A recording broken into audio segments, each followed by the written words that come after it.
నమస్తే అండి. నేను వాణి. ఈరోజు మనం డి. కామేశ్వరి గారు రచించిన 'వంటొచ్చిన పెళ్ళాం' అనే ఒక చక్కని కథను విందాం.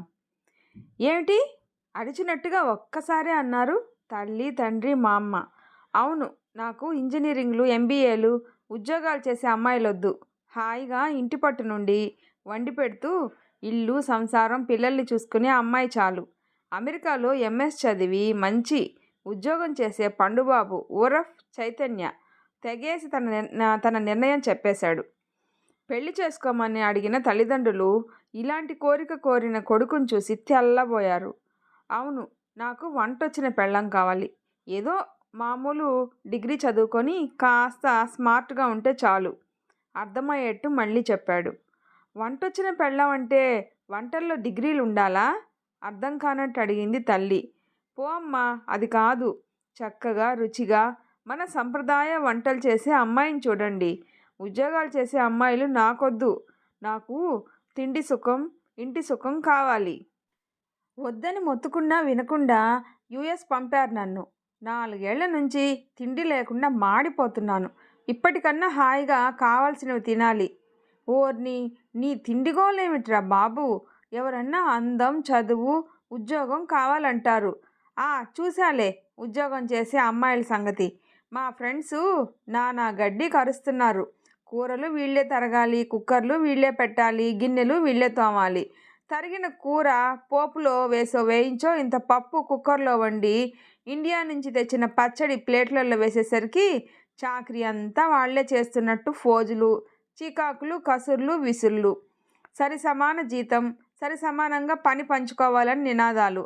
ఇంటికి ఎవరు ముందుగా వస్తే వాళ్లే వండాలని షరతులు. ఓ వారం నీవు, ఓ వారం నేను అంటూ సర్దుబాట్లు. పిల్లలుంటే సరే, నేపీలు మార్చాలి, ఫీడింగ్ బాటిల్స్ స్టెరిలైజ్ చేయాలి. రాత్రి లేడిస్తే వాళ్ళతో పాటు వీళ్ళు మేల్కొని కూర్చోవాలి. ఓరి నాయనో, వాళ్ళ సంసారం పాటలు, ఆడవాళ్ళ డిమాండ్లు చూశాక చచ్చినా ఉద్యోగం చేసే అమ్మాయి వద్దనుకున్నా. బానే ఉంది, మరి నీ ఒక్కడి జీతంతో మేనేజ్ చేయగలవా? తండ్రి ఆరా. చేయాలి. ఇది వరకు ఆడవాళ్ళు ఉద్యోగాలు చేశారా? ఎంతుంటే అంత సరిపెట్టుకోవాలి. కొడుకు సమాధానం. ఉద్యోగం చేయొద్దు, వంట చేసుకుంటూ పడి ఉండు అంటే ఏ ఆడపిల్ల ఒప్పుకుంటుంది ఈ రోజుల్లో? తల్లి వసుమతి అనుమానం. అవునరా కన్నా, డబ్బుకి అంతేముంది పిచ్చినాగన్నా. తిండికి మొహం వాచిపోయాడు. ఎంత సంపాదించినా కడుపు నిండా తిండి లేకపోతే ఆ మనవడికి వత్తాసు పలికింది బామ్మ నిర్మలమ్మ. కోడలు వసుమతి ఆమెకేసి చురచురా చూసింది. మీరూరుకోండి, అసలు వాడిని ఇలా తయారు చేసిందే మీరు. వాడు అడిగినవన్నీ ముప్పొద్దులా చేసిపెట్టి వాడిని మేపి ముద్దు చేసి పాడు చేశారు. ఎప్పుడు తిండిగోలే. కూర ఏమిటి, పులుసేమిటి, అప్పాలు చేయవా, బొబ్బట్లు చేయవా అంటూ వాడు మీ చుట్టూ తిరగడం, చిన్న వెధవా అంటూ మీరు వాడికి రుచులన్నీ నేర్పడం. ఇన్నేళ్ళు వచ్చినా ఇంకా వాడికి ఆ తిండి అవే తగ్గలేదు. ఇప్పుడు చూడండి ఏమైందో. నిర్మలమ్మను దులిపేసింది కోడలు. నీ గోల ఎప్పుడు వాడి తిండి మీదే. కన్నతల్లివేనా నువ్వు అసలు అంటూ ఆవిడ ఊరుకోకుండా మొదలెట్టింది. పండగ నాడు బొబ్బట్లు చేస్తుంటే 2 ఏళ్ల పండుని వంటింట్లో పీట మీద కూర్చోబెట్టి వేడి వేడి బొబ్బట్ల మీద నెయ్యి వేసి పెడితే చిన్న ముక్క కూడా కింద పడకుండా బుజ్జి చేతులతో ఆప్యాయంగా తింటుంటే చిన్ని కృష్ణుడు వెన్న తిన్నట్టు ఎంత ముద్దుగా ఉన్నాడో అనుకుని మురిసిపోయింది. పులిహోర పెడితే కారం తిని చొంగ కార్చుకుంటూ బొబ్బట్టు ముక్క కొరికి నోరు తీపి చేసుకునే మనవడి తెలివికి మురిసిపోయేది.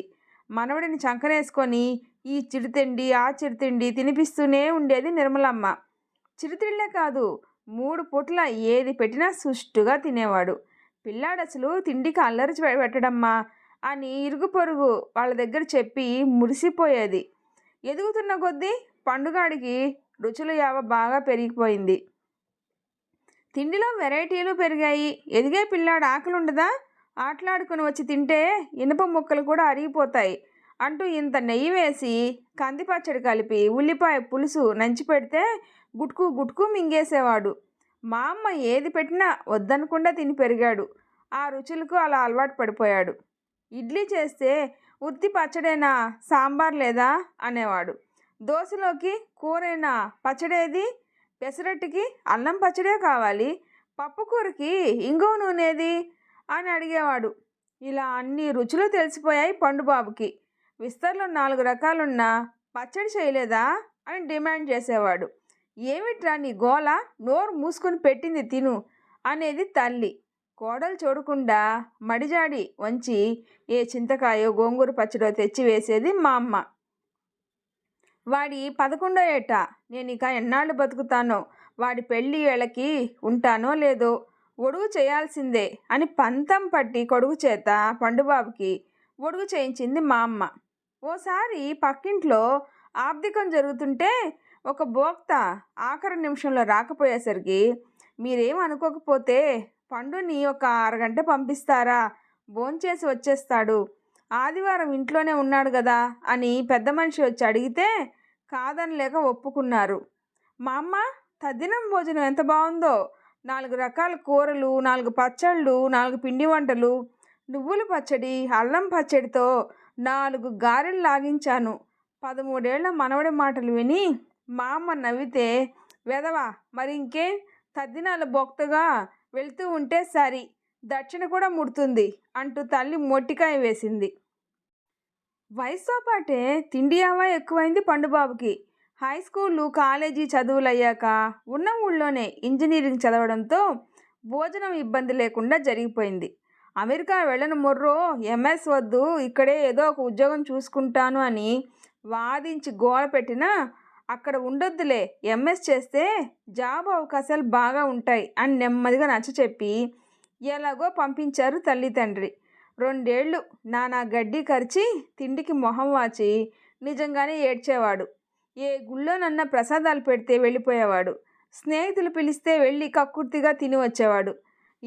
ఏడాది సెలవులకు వచ్చి ఓ పెట్టె నిండా పచ్చళ్ళు, పొడులు, ఊరగాయలు పట్టుకెళ్ళి ఎలాగో నెట్టుకొచ్చాడు.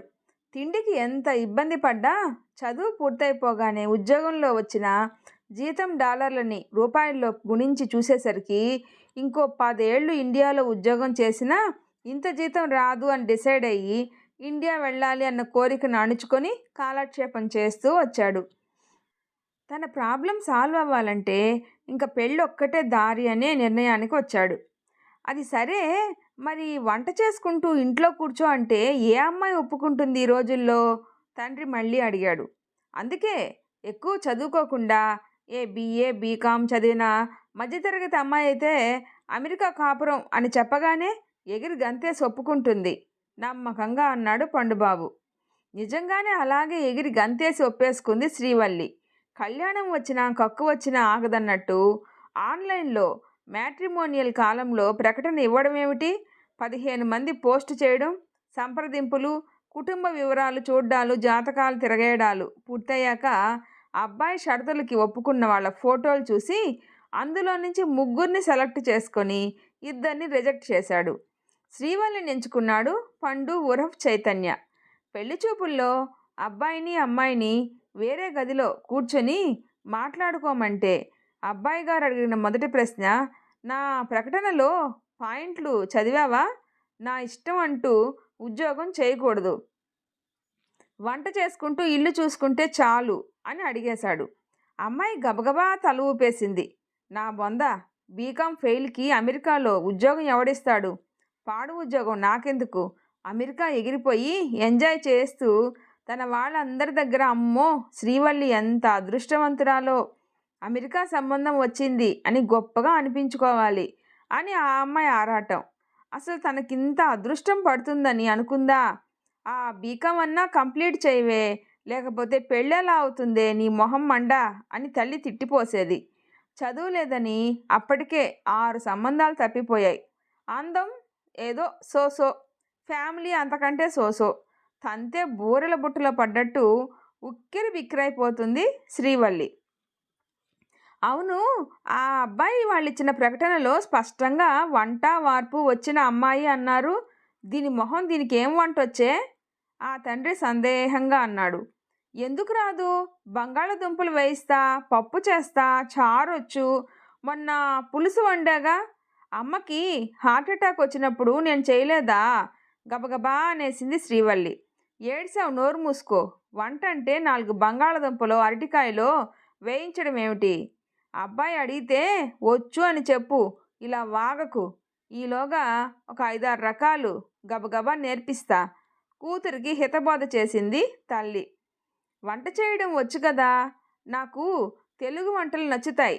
అక్కడ అమెరికాలో 4 ఏళ్ళుగా తిండికి మొహం వాచిపోయినట్లయింది. ఏదో ఇండియన్ రెస్టారెంట్లలో ఇడ్లీ సాంబారు దోశ ఇలాంటివి దొరుకుతాయి, కానీ మన అచ్చ తెలుగు వంటలు దొరకవు. అందుకే అడుగుతున్నా ప్రత్యేకంగా అని అడిగాడు. శ్రీవల్లి మొహంలో రంగులు మారినా అది కనపడనివ్వకుండా నవ్వేసి తల ఊపేసింది. పెళ్లి కొడుకు తల ఊపేశాడు. నెల రోజులు సెలవు మీద వచ్చాడు. పెళ్లి చేసుకొని వెళ్ళిపోవాలి. మళ్ళీ మళ్ళీ రాలేడు. వారం రోజుల్లో ముహూర్తం. పెళ్లి కొడుకు తల్లిదండ్రులు మాత్రం సంతోషంగా లేరు. పెళ్లి కూతురు చూడడానికి పర్వాలేదు. పెద్ద చదువులు చదివి ఉద్యోగం చేయకుండా, అది మామూలు కుటుంబంలో నుంచి వచ్చి మామూలు చదువులు చదివిన పిల్లని కోడలుగా చేసుకోవడంతో నలుగురిలో చిన్నతనంగా ఫీల్ అయ్యారు. కొడుకు నిర్ణయాన్ని ఇంకా మార్చలేక ఆఖరికి ఎవరికి ఎవరు రాసిపెట్టి ఉన్నారో అని అనుకొని సర్దుకున్నారు. నిన్నెందుకు చేసుకున్నానో తెలుసా? శోభనం రాత్రి అన్నాడు పండుబాబు. మంచి చదువు ఉద్యోగం ఉండి అమెరికాలో ఉద్యోగం చేయగలిగిన అమ్మాయిని కాకుండా నిన్నే కోరి చేసుకున్నది దేనికో తెలుసా అని అడిగాడు. కళ్ళు పెద్దవి చేసి చూస్తూ ఉండిపోయింది శ్రీవల్లి. నాకు చిన్నప్పటి నుంచి మంచి మంచి రుచులతో తెలుగు భోజనం తినడం ఇష్టం. మా మామ చేతి వంట నన్ను అలా తయారు చేసింది. ఇప్పుడిక నీవు నాకు కావాల్సినట్టు నేను చెప్పినట్టు అన్నీ చేసి పెట్టాలి తెలుసా? అందుకే వంట వచ్చిన అమ్మాయి కావాలనుకున్నా. శ్రీవల్లి అన్నీ అంటే మనసులో భయపడుతూ అడిగింది. చూడు, మన తెలుగు వంటల ప్రత్యేకత తెలుసా? ఒక్క వంకాయనే 10-15 రకాలుగా వండుకోవచ్చు. అందరూ ఇంత అల్లం వెల్లుల్లి టమాటాలు వేసి చేసేస్తున్నారు. అన్ని కూరల్లో ఒకటే రుచితో ఏడుస్తున్నాయి ఇప్పటి వంటలు. వంకాయ గుత్తికూర, పచ్చికారం, వంకాయ ముద్ద, ఉల్లికారం, పచ్చిపులుసు ఇలా రకాలు. శోభనం రోజు మంచం మీద కూర్చొని వంకాయ కూర గురించి మాట్లాడుతున్న మొగుణ్ణి ఆశ్చర్యంగానే చూసి ధైర్యం తెచ్చుకొని నాకు వంటొచ్చు కానీ ఇన్నేసి రకాలు రావు అనేసింది. పెళ్ళైపోయింది, ఇప్పుడు ఇంక దాపరికం ఎందుకని. ఏంటి రావా? మరి వంటొచ్చు అన్నావుగా? పండుబాబు మొహం కళ తప్పింది. ఏదో రోజువారీ వంటలు అంటే అంటే బొబ్బట్లు రావా? పులిహోర చేయడం వచ్చా? దూదుల్లా పెరుగు గారెలు చేయలేవా? కరకరలాడే అల్లం గారెలు రావా? చక్కటి బియ్యం చక్కెర పొంగలి, మెత్తటి అప్పాలు ఇవన్నీ వచ్చా? బాబోయ్, ఇవన్నీ పిండి వంటలు నాకెలా వస్తాయి? ఏదో మామూలు రోజువారివి. పండుబాబు గారి నల్లబడిన మొహం ఎరుపు రంగులోకి మారింది. పోనీ ఉల్లిపాయ పులుసు, కొబ్బరి మామిడి పచ్చడి, కంది పచ్చడి, ఇంగు వేసిన పచ్చి పెసర పచ్చడి, పనసపొట్టు కూర. పెళ్లి కూతురు బిక్కమొహం వేసింది. ఏమిటి ఇవేం రావా? మరి వంట వచ్చా అంటే వచ్చిన అబద్ధం చెప్తావా? కోపంతో మాట వణికింది. వంట అంటే మామూలు వంట అనుకున్నాను ధైర్యంగానే అనేసింది. ఒక్క క్షణం నిరుత్రుడైపోయాడు పండుబాబు. మోసం, దగ అన్నాడు కోపంగా. అంటూనే విసురుగా లేచి తలుపు తీసి బయటికి వెళ్ళిపోయాడు. పెళ్లి కూతురు బిక్కమొహం వేసింది. హాల్లో పడుకున్న నిర్మలమ్మ మనవడు శోభనం గదిలో నుంచి విసురుగా రావడం చూసి గాబరాగా లేచి కూర్చుంది. ఏమిట్రా నాన్న ఇలా బయటకు వచ్చావు? ఏం కావాలి అంది ఆరాటంగా. మా అమ్మ మోసం, దగ అన్నీ అబద్ధాలు చెప్పారు మా అమ్మ. వంట వచ్చని అబద్ధం చెప్పింది. ప్రత్యేకంగా అడిగినా అలా చెప్పింది. ఇప్పుడు అడిగితే ఏదో రోజు చేసే వంట కాస్త వచ్చు అంటుంది. కోపంతో పండుబాబు మాటలు తడబడ్డాయి. ఒరే నాన్న, తప్పురా, అలా శోభనం గదిలో నుంచి బయటికి రాకూడదు. రేపు మాట్లాడుకుందాం, లోపలికి వెళ్ళు ముందు. నేను వెళ్ళను, నాతో అబద్ధాలు చెప్పింది. నాకొద్దీ పెళ్ళి, పొమ్మను తన్ని. ఒరే పిచ్చిగా నెక్కిందా?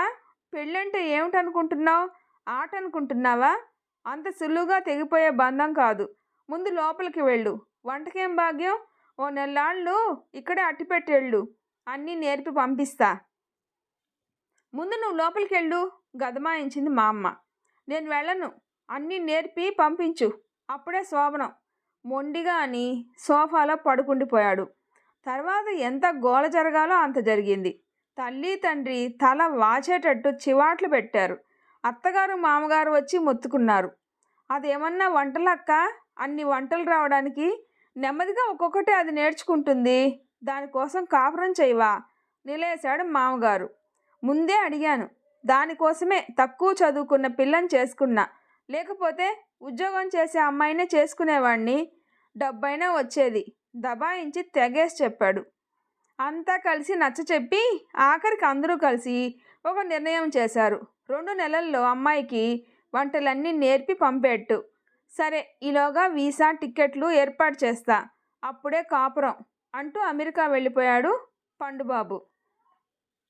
వీడి తిండిగోల ఇంత దూరం వస్తుంది అనుకోలేదు. ఇంత తిండియావ ఏంటి వీడికి? తల మొత్తుకుంది వసుమతి. అత్తగారి వంక గుర్రుగా చూసింది. ఏమిటి ఆ చూపు? నన్ను మింగేసేటట్టు అరిచింది మామగారు. మిమ్మల్ని కాక ఇంకెవరిని అనాలి? చిన్నప్పటి నుంచి వాడికి ఇవన్నీ నేర్పింది మీరు కాదు? ఆపండి మీ ఇద్దరు. అమ్మా, వాడికి కావాల్సినట్టు ఈ 2 నెలల్లో ఆ అమ్మాయికి అన్నీ నేర్పించు, ఆ బాధ్యత నీదే అని తల్లికి చెప్పి, అలాగే ఆ అమ్మాయికి కాస్త ఇంగ్లీష్ కూడా మాట్లాడడం నేర్పు. నీ వల్ల కాకపోతే స్పోకెన్ ఇంగ్లీష్ కోర్సులో చేర్చు. మళ్ళీ అమెరికా వెళ్ళాక అక్కడ కష్టం అవుతుంది లేకపోతే అన్నాడు భార్యతో పండుబాబు తండ్రి. 2 నెలల్లో పాక ప్రావీణ్యం సంపాదించి అమెరికా గడ్డ మీద కాలు మోపింది శ్రీవల్లి. పైకి మామూలుగానే ఉన్న శోభనం నాడు మొగుడు చేసిన అవమానాన్ని మర్చిపోలేదు. ఏదో అమెరికా అని సహించాను కానీ లేకపోతేనా అని అనుకుంది మనసులో. పంతం పట్టి మామగారి దగ్గర అత్తగారి దగ్గర యూట్యూబ్లో అన్ని ఛానల్స్లోనూ వచ్చే వంటలన్నీ చూడడమే శ్రీవల్లికి దినచర్యగా మారిపోయింది. ఆ 2 నెలలు కొత్త కాపురంలో మొదటిసారి భార్య చేతి వంట తిన్నాక పండుబాబు మొహం వికసించింది. గుడ్ సర్టిఫికేట్ ఇవ్వచ్చు అనేశాడు. నవ్వు మొహం లేని భార్యను చూసి, సారీ వల్లి, కోపం వచ్చిందా? అలా అనకపోతే నువ్వు ఇవాళ ఇంత బాగా వండేదానివా? నీకు వంట రాకపోతే రోజు మన మధ్య గొడవలు వచ్చేవి, కానీ ఇప్పుడిక అంటూ భార్యని చుట్టేసి కౌగిల్లోకి లాక్కున్నాడు పండుబాబు. రోజు తన పాక ప్రావీణ్యంతో ఎడాపెడా వంటలు, పిండి వంటలు, రకరకాల రుచులు చూపించేసి భర్తగారి పొగడ్తలు, అభిమానం, ప్రేమ అన్నీ పొందేసి నెల రోజుల కల్లా మొగుణ్ణి కొంగును కట్టేసుకుంది శ్రీవల్లి.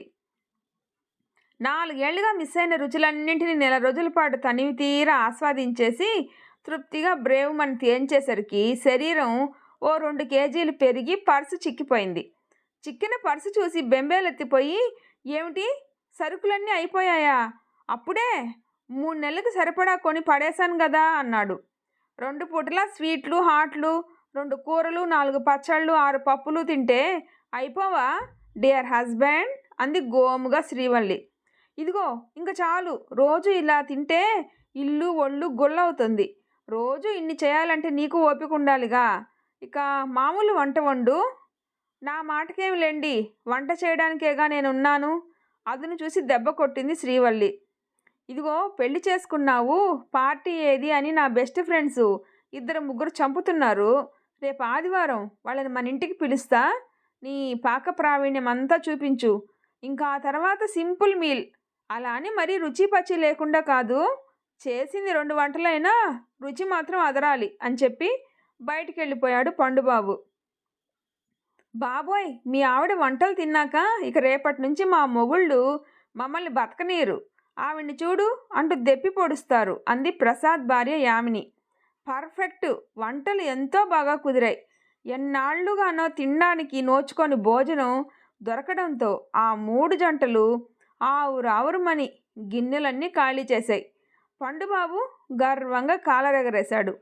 మంచి చదువు చదువుకొని పెద్ద ఉద్యోగం చేస్తున్న ఆంటీ తనను మెచ్చుకోవడంతో పొంగిపోయింది శ్రీవల్లి. పైకి మాత్రం నాదేముందిలేండి, వంట చేయడం మాత్రమే వచ్చు, నాకు మీలా చదువులు ఉద్యోగాలు లేవుగా, ఏదో వానాకాలం చదువు నాది మొగుడి వంక చూస్తూ అంది కావాలనే. వదినగారు, మీరు తక్షణమే ఓ కేటరింగ్ ఓపెన్ చేసేయండి. ఆర్డర్ల మీద ఆర్డర్లు, డాలర్ల మీద డాలర్లు వచ్చి పడతాయి. మా ఉద్యోగాలు ఎందుకు పనికిరావండి.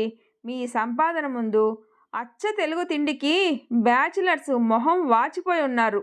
చిన్న చిన్న పార్టీలు ఫంక్షన్స్కి తెలుగు వారందరూ దండం పెడుతూ ఆర్డర్ ఇస్తారు ఊరించి చెప్పాడు వంశీ. అవునవును, ముందు బోని నాదే, ఆదివారం లంచ్ ఆర్డర్ నాదే, సుబ్రహ్మణ్యం అన్నాడు నవ్వి. హాయిగా ఆదివారం వండుకోవడం తోముకోవడం లేకుండా సెలవులు ఎంజాయ్ చేస్తాం అంటూ తలో మాట అనేశారు. వాళ్ళు అలా తలో మాట అని వెళ్ళాక ఆ మాటలన్నీ వల్లి బుర్రని తొలవడం ఆరంభించాయి. మతిపోయిందా? వాళ్ళేదో సరదాగా అన్నారు. కేటరింగ్ అంటే తమాషా అనుకుంటున్నావా? పెళ్ళం మాటలు విని అరిచాడు పండు. ముందే పెద్ద ఎత్తున కాకుండా రోజు ఒక 6-7 లంచ్ ప్యాకెట్లు మనం వండుకునేదే కాస్త ఎక్కువ చేస్తే చాలు. యామిని గారిని అడిగా. ఆవిడ ఒక గుజరాతీ ఆవిడ చేస్తున్నారని నంబర్ ఇస్తే మాట్లాడా. ముందు చిన్నగా ఆరంభించమంది. రోజుకో $100 ఆర్డర్తో ఆరంభించమంది. అప్పుడే వివరాలన్నీ సేకరించేశావా? పర్వాలేదే, అమెరికా గాలి నెల్లాళ్ళకే వంటబట్టి ఆరితేరిపోయావా? హేళనగా అన్నాడు.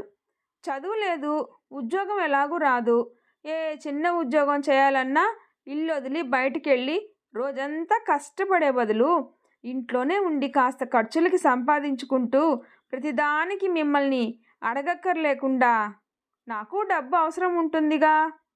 పండుబాబుకి నిర్ణయం చెప్పేసింది శ్రీవల్లి. పోన్లే, ఏదో ఇంట్లో ఉండి వంట చేసుకుంటుందిలే, తన పాటలు తనే పడుతుందిలే, తనని డబ్బు కోసం చంపకపోతే మాత్రం చాలు అనుకున్నాడు పండుబాబు. ఏదో వంటింట్లో పని చేసుకుంటుంది, 4 డబ్బులు సంపాదించుకొని అనుకున్న పండుబాబు ఆలోచనలన్నింటినీ ఒక్క ఏడాదిలోనే తలకిందులు చేసేసింది శ్రీవల్లి. పండు సంపాదన మించిపోయే రీతిలో Srivalli home foods catering service open చేసే స్థాయికి ఎదిగిపోతుంది అనుకోలేదు పండుబాబు. పండు ఏమనడానికి లేదు. ఒకవేళ అన్నా కూడా వినే స్టేజ్ దాటిపోయింది శ్రీవల్లి. ఆ విషయం గ్రహించి నోరు మూసుకున్నాడు. డబ్బు చేదు కాదు కదా. లంచ్ ప్యాకులతో మొదలై చిన్న చిన్న పార్టీలు ఫంక్షన్లకి ఆర్డర్ తీసుకుంటూ తనతో పాటు ఇంట్లో ఉండే అమ్మాయిని పేయింగ్ గెస్ట్గా కుదుర్చుకొని ఇద్దరూ కలిసి ఆర్డర్లు తీసుకుంటూ 6 నెలల్లో మంచి తెలుగు భోజనం పెడుతున్నారు అనిపించుకొని డాలర్లు పోగు చేసుకునేలా బిజినెస్ మొదలుపెట్టారు. నార్త్ ఇండియన్ డిషెస్ కావాలన్నా కూడా సప్లై చేస్తున్నారు. డిమాండ్ పెరగగానే గుజరాతీ ఆవిడతో లింకు పెట్టుకొని నార్త్ ఇండియన్ డిషెస్ ఆవిడ చేత చేయిస్తూ బిజినెస్ టాక్టీస్ని వంట పట్టించుకుంది శ్రీవల్లి. ఎడాపెడా ఇంగ్లీష్ దంచి పారేస్తూ గడుసుతనం సంపాదించి పక్కా బిజినెస్ ఉమెన్ అవతారం ఎత్తింది. భార్యను చూసి డబ్బు సంపాదనకి చదువుకి సంబంధమే లేదు అనే విషయం గుర్తించడానికి ఏడాది పట్టింది పండుబాబుకి. ఇప్పుడు మిసెస్ పండు కాదు, మేడం శ్రీవల్లి అని అనిపించుకునే స్థాయికి ఎదిగిపోయింది. 2 ఏళ్లలో ఒక హెల్పర్ అల్లా 6 డజన్ మంది అయ్యారు. పక్కనున్న ఫ్లాట్ కూడా అద్దెకు తీసుకొని రాత్రింబవళ్ళు కష్టపడుతున్న పెళ్ళాన్ని తనకి కావలసిన వంట చేసి పెట్టమని అడగలేకపోతున్నాడు. తన ఆలోచన బూమ్రాంగ్ అయిందని, శ్రీవల్లి చేయి దాటిపోయిందని అర్థమైపోయింది అతగాడికి. ఇన్ని వంటలు ఎదురుగా ఉన్నాయి, కావలసినవి తినండి, మీకోసం మళ్ళీ వేరే వంట కుదరదు అని చెప్పేసింది శ్రీవల్లి.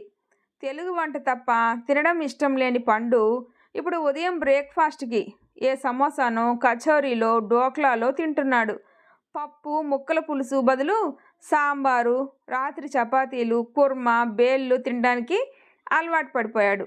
ఇడ్లీ దోశలు ఆదివారం స్పెషల్స్ అయిపోయాయి. భార్యగారి మెనూలో ఉన్న వాటిల్లో ఏదో ఒకటి ఎంచుకొని ప్లేట్లలో వడ్డించుకొని తన ఇంట్లోకి తెచ్చుకొని తింటూ ఉంటాడు పండుబాబు బుద్ధిమంతుళ్ళ. వంట ఇల్లు రెంటిని చక్కబెట్టుకుంటుంది అనుకున్న భార్య వంట మాత్రమే చేస్తుందని, ఇల్లు చూడదు అని అర్థమైపోయింది. రేపు ఇంకా పిల్లలు పుట్టాక నేపీలు మార్చి పాల సీసాలు కడిగి పాలు పట్టడం ఇక తన పనే అని అర్థమైపోయింది పాపం పండుబాబుకి. ఈ స్టోరీ మీకు నచ్చినట్లయితే ప్లీజ్ లైక్ చేసి షేర్ చేయండి, సబ్స్క్రైబ్ చేసుకోండి. స్టోరీ ఎలా ఉందో తప్పకుండా కామెంట్ చేయండి. ప్లీజ్ సపోర్ట్ చేయండి. Thanks for listening.